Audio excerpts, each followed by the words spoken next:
ममता और बीजेपी में चुनावी युद्ध पार्ट 2 शुरू हो गया है। ममता अपने गढ़ भवानीपुर से हुंकार भर रही हैं।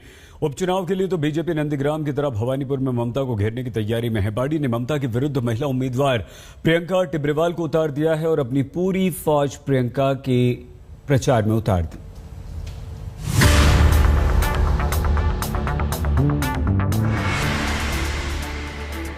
बंगाल में एक बार फिर ममता बनाम बीजेपी की जंग शुरू हो गई। ममता बनर्जी ने भवानीपुर से नामांकन भरकर हुंकार भरी। आज दोपहर बाद ममता बनर्जी पूरे लाव लश्कर के साथ नामांकन भरने पहुंची। भवानीपुर ममता का गढ़ है, यहां से पहले भी वो जीत चुकी हैं। कोलकाता के भवानीपुर सीट में ममता बनर्जी वापस आ चुकी है। 2021 के विधानसभा चुनाव में ममता बनर्जी ने यह ऐलान किया था कि वो भवानीपुर छोड़ के नंदीग्राम लड़ाई लड़ेंगी, लेकिन नंदीग्राम की उस लड़ाई में ममता बनर्जी के हार के बाद अब ममता बनर्जी को फिर से अपने भवानीपुर सीट से लड़ना पड़ रहा है। भवानीपुर छोड़ ममता बनर्जी नंदीग्राम की जंग में कूदी थी, लेकिन शुभेंदु अधिकारी से वो हार गई। इस हार की टीस रह रहकर ममता को सताती रही है। নির্বাচনে তাই আমাকে আবার দাঁড়াতে হলো এদের ষড়যন্ত্রের জন্য। বাট আমি একটা খুশি হয়েছি, আমি ভবানীপুরে আমার ঘরে আবার ফেরত আসতে পেরে।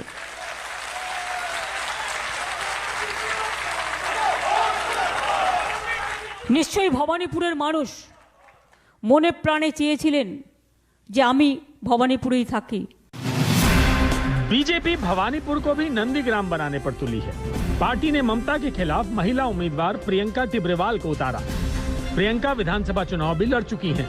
पिछले चुनाव में एंटली से टीएमसी के स्वर्ण कमल साहा ने 58,000 से ज्यादा वोटों से उन्हें हराया था।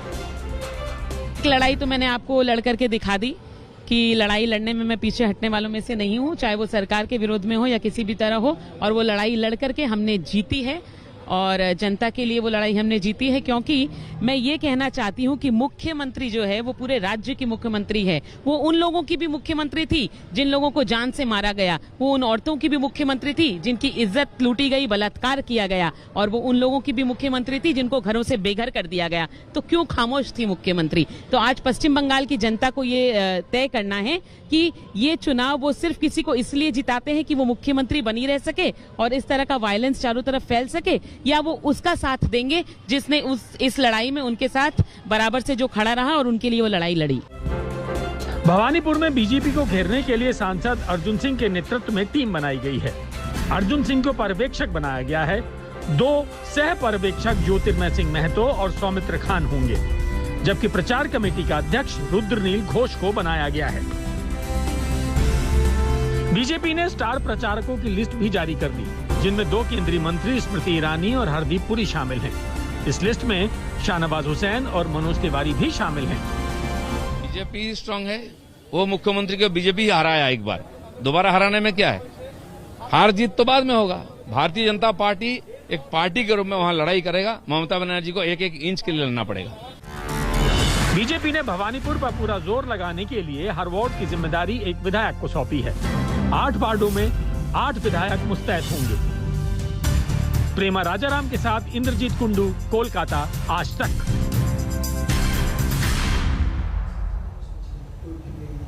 ममता बनर्जी के विरुद्ध मैदान में उतरने वाली बीजेपी की उम्मीदवार प्रियंका टिब्रेवाल से हमने बात की। नॉमिनेशन फाइल करी उसी दिन बीजेपी प्रियंका टिब्रेवाल को अपने उम्मीदवार घोषित किया है। आपको कैसे लग रहा है? It is a tough fight, लेकिन आप बहुत ही कॉन्फिडेंट हो। देखिए, पार्टी ने ये मेरे ऊपर विश्वास किया है, उसके लिए मैं अपनी पार्टी की बहुत बहुत आभारी हूँ। लेकिन उससे भी ज्यादा मैं ये कहना चाहूंगी कि मैं भाजपा की जो कैंडिडेट है उससे ज्यादा मैं पश्चिम बंगाल के लोगों की कैंडिडेट हूं। इसका कारण ये है कि आप सबने देखा है कि पिछले 5 महीनों में जो लड़ाई यहाँ हुई है उसमें जो लोगों ने मेरे ऊपर अपना विश्वास दिखाया है, जो शहीद परिवारों ने विश्वास दिखाया है, जिन महिलाओं का बलात्कार हुआ उन्होंने विश्वास दिखाया है, जिन लोगों को उनके घर तक पहुंचाया मैंने उन्होंने वो विश्वास दिखाया है। आप देखिए, किसी भी सोशल मीडिया में हर जगह यही कमेंट है कि हाँ वो खुश हैं क्योंकि मुझे कैंडिडेट उतारा गया है। तो ये उस जनता का विश्वास है और उसके लिए मैं शुक्रगुजार हूँ। जनता का विश्वास, और हाईकोर्ट में आप जनता के लिए लड़ चुके हैं, अभी आपकी दूसरी लड़ाई है, ये लड़ाई कैसी होगी? देखिए, एक लड़ाई तो मैंने आपको लड़ करके दिखा दी कि लड़ाई लड़ने में मैं पीछे हटने वालों में से नहीं हूं, चाहे वो सरकार के विरोध में हो या किसी भी तरह हो, और वो लड़ाई लड़ करके हमने जीती है और जनता के लिए वो लड़ाई हमने जीती है। क्योंकि मैं ये कहना चाहती हूं कि मुख्यमंत्री जो है वो पूरे राज्य की मुख्यमंत्री है। वो उन लोगों की भी मुख्यमंत्री थी जिन लोगों को जान से मारा गया, वो उन औरतों की भी मुख्यमंत्री थी जिनकी इज्जत लूटी गई, बलात्कार किया गया, और वो उन लोगों की भी मुख्यमंत्री थी जिनको घरों से बेघर कर दिया गया। तो क्यों खामोश थी मुख्यमंत्री? तो आज पश्चिम बंगाल की जनता को ये तय करना है कि ये चुनाव वो सिर्फ किसी को इसलिए जिताते हैं कि वो मुख्यमंत्री बनी रह सके और इस तरह का वायलेंस चारों तरफ फैल सके, या वो उसका साथ देंगे जिसने इस लड़ाई में उनके साथ बराबर से जो खड़ा रहा और उनके लिए वो लड़ाई लड़ी। गणेश चतुर्थी के दिन आपका नाम घोषित हुआ है, आपको कैसे लग रहा है? बहुत शुभ दिन है। विघ्नहर्ता है साथ में, तो फिर डर क्या बात का है। गणपति बप्पा मोरया।